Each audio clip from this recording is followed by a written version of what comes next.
Hello everyone, I'm Dilara Çaygara from Middle East Technical University, Department of Electrical and Electronics Engineering. Today I'll present you my STAR project on simulation of magnetic field generated by permanent magnets and design of disk multiple layer coil sensors. Before I start, I would like to thank my supervisor, Professor Gençer, and my colleague Ahmet Önder Tetik for their endless support and supervision through the process. As you might have noticed, my presentation includes two topics: simulation of magnetic field generated by permanent magnets and design of disk multiple layer coil sensors. Therefore, I'll deliver this presentation in two parts. Let me show you my outline. In the first part, I'll tell you about design of disk multiple layer coil sensors. First, I'll introduce you to imaging modality, LFEIT. And then I'll tell you about sensor design and implementation for this imaging modality. Then I'll share the results I obtained. In the second part, simulation of magnetic field generated by permanent magnets will be discussed. I'll first introduce you to tSMS and neurostimulation technique. Then I'll share my simulations and the results I got with you. Then we will conclude for today. Let me start with the first part, design of disk multiple layer coil sensors. Let's introduce ourselves to LFEIT. LFEIT stands for Lorentz Field Electrical Impedance Tomography. So, as the name tells, in this imaging modality, we aim to image the impedance of the tissues. Here, we have a tissue which contains a tumorous tissue in it, which is represented by the conductivity sigma 2. We exert a static magnetic field to this tissue, shown by B, and then we send an ultrasound wave by the transducer in a perpendicular direction, and this creates a Lorentz field inside the tissue. And at the boundary of these tumorous and healthy tissues, Lorentz currents are induced, and these currents can be picked up by external coil sensors. Here, we see a lead field of a coil sensor. Lead field is the electrical field that we obtain by supplying a unit current to our sensor. Now let me show you the block diagram to have a better understanding. Here we have our transducer sending the acoustic wave, we have our magnets creating the magnetic field, we have our tumorous tissue, and we have our coils in Helmholtz configuration. And when we obtain the voltage, we amplify it and visualize it through the PC. Now let's have a closer look at the phantom. As you see, the phantom contains two parts. In the upper part, there is sunflower oil, and the lower part, there is saline solution. Sunflower oil has a conductivity of 3 Siemens per meter, and saline has a conductivity of 20 Siemens per meter. So another thing I'd like to draw your attention is the depth of this sunflower oil saline interface. It is in 6 centimeter depth, and we will verify this by our results in the end. Now let's see how these coil sensors are designed. First, let me show you its electrical model. We model coil sensors by RLC circuits, which means that they have a resonant frequency, and the frequency characteristics can be observed in the second figure. So the idea in this imaging modality is that if we design the coil sensors in such a way that its resonant frequency matches the frequency of the transducer, so that we obtain a much higher output voltage. So, a previous member of our research group, Keyvan Kabuteri, as a part of his master thesis, developed a simulation, a MATLAB simulation, which allows the user to design a coil sensor based on the characteristics needed. So, let us zoom into this figure. Here we see a coil sensor, and some of the parameters are shown here, such as inner diameter, outer diameter, wire diameter, length. In the simulation, you can all adjust these parameters, and then you can observe the change in the resonant frequency. So this was exactly what I did. I tried to play with the parameters, and match the frequency of the sensor with the transducer's operating frequency, which was 1 megahertz. After I determined these parameters, the next step is to implement the coil. So firstly, the coil body is printed out from a 3D printer. Then the winding process begins. This process is very challenging. One has to be very neat and careful, and all the turns should be perfectly parallel to each other and very tight. In the third picture, I'm going over the second layer, and finally, it is done and ready for testing.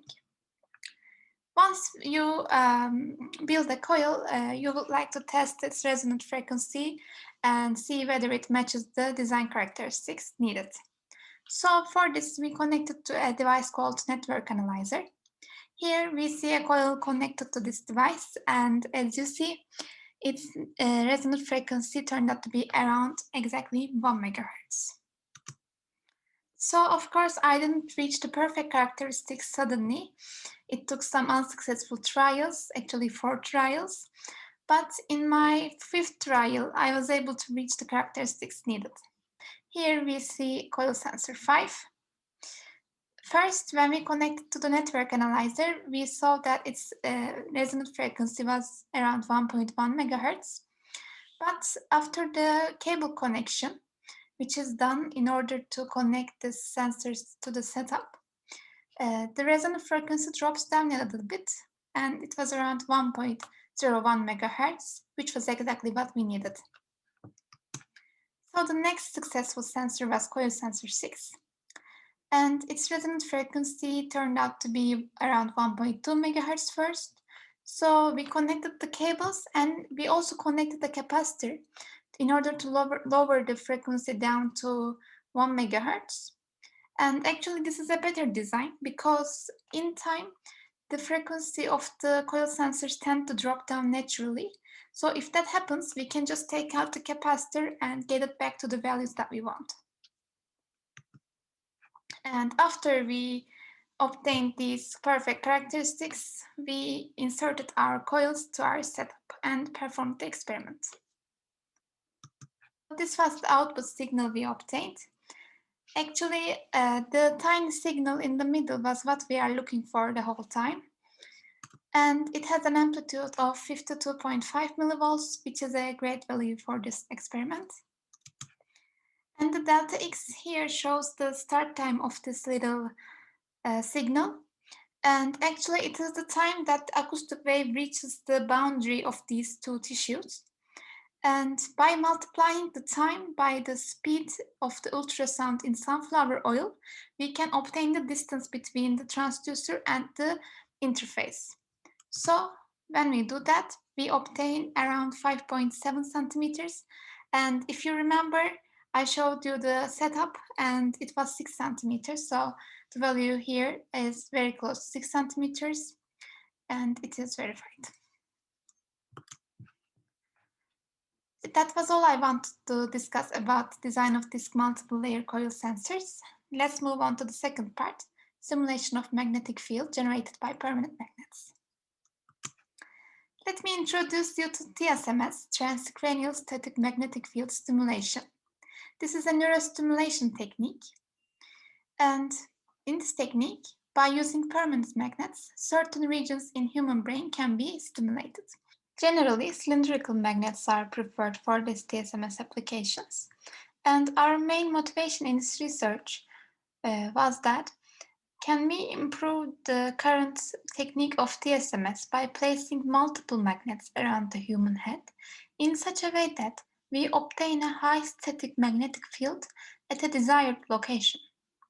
So in order to solve this problem, we have some design parameters.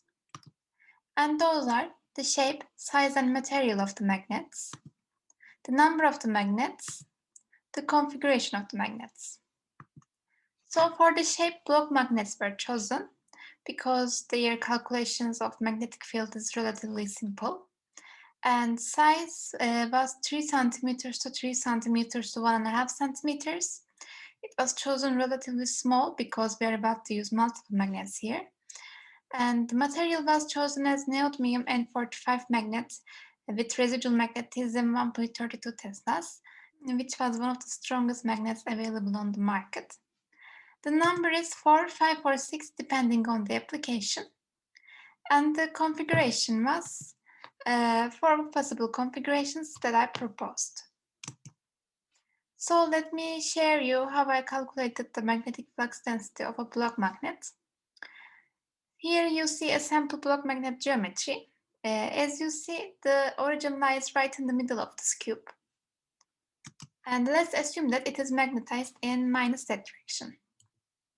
Now, I'd like to share the results of a study from 2013. And here, they calculated the magnetic field components of a block magnet. And although these formulas look complicated, they are easy to implement in MATLAB, and that was exactly what I did for my simulations. But as you saw, the origin lies in the middle of the cube for those formulas. But in my simulations, I wanted the origin to be at the center of a sphere. And the sphere, of course, resembles our head. And we're about to place multiple magnets around this head. So it is convenient to choose the origin as the center of the sphere. And once we calculate the magnetic field of a magnet with these formulas, we assume that the origin is here, right? Then we need a shift to our desired original system. And this shift is made by this matrix that I derived. So going back and forth between these coordinate systems are fairly simple now. Just with multiplying A and A inverse, it is possible. So let us move on to the simulation results. I'd like to start with a single magnet. In the first picture, you see a figure of my simulation on MATLAB. Here, a single magnet is placed on top of a head, and we can even recognize the square shape of the magnet a little bit. And after I got this simulation, I wanted to compare my results with COMSOL. And actually, the magnetic field component we are interested in lies on the z-axis, because we are aiming to achieve high magnetic field at deeper locations. So in the second figure, I plotted the magnetic field magnitude on z-axis created by a magnet placed around 0 here. So there are two lines here. One of them shows the COMSOL, the blue one, and the other one shows the simulations I performed on MATLAB. So as you see, COMSOL produced a higher magnetic field strength compared to MATLAB here. Now let us move on to multiple magnets. Here are the 4 configurations I mentioned that I will propose. Now let's look at the first 2 configurations.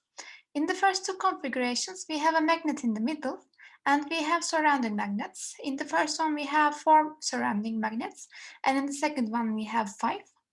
And in both of them, we see a continuous increase in the magnetic field as we move from the bottom to the top of the human head. And the same goes for here. But when we remove the magnets in the middle, moving on to configurations 3 and 4, we observe something very strange. As we move from the bottom to the top, first the magnetic field increases, then it peaks at a point, and then it drops down. So this peak happens around 2 centimeters depth. And we also notice that the maximum magnitude of this peak has dropped significantly.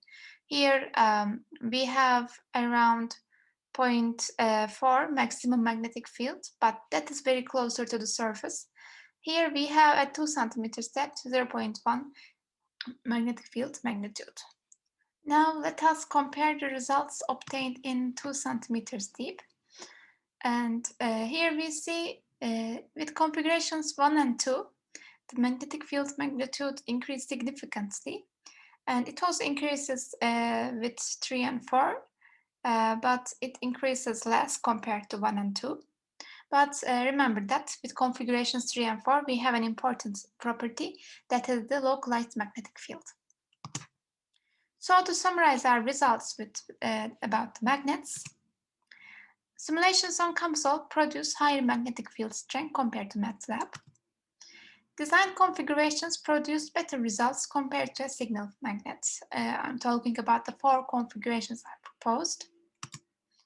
There are 2 different configuration types that may be used for different purposes. The first 2 resulted in a higher magnetic field strength. If that is desired, one can choose to use it.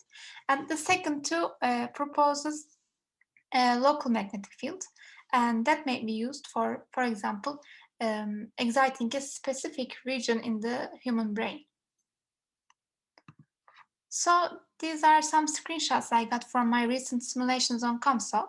I am working on simulating multiple magnets here, but I haven't got my results yet. When I get my results, I'll compare the results of COMSOL with MATLAB. And this brings me to the end of my presentation. Today, first, I introduced you to an imaging modality, LFEIT. Then we talked about coil design and implementation for this imaging modality, and I shared the output with you. In part 2, I introduced you to a neurostimulation technique, tSMS, and I showed my magnet simulations, and I showed you some configurations, and we compared them. These are my references for your consideration. Thank you for your attention. Once again, I'd like to thank all the faculty members who made this kind of interaction between undergraduate students and faculty members possible. It was a wonderful experience for all of us. I wish you happy and healthy days. If you have any comments or suggestions, feel free to leave a comment or email me. And I wish you a good day. Thank you.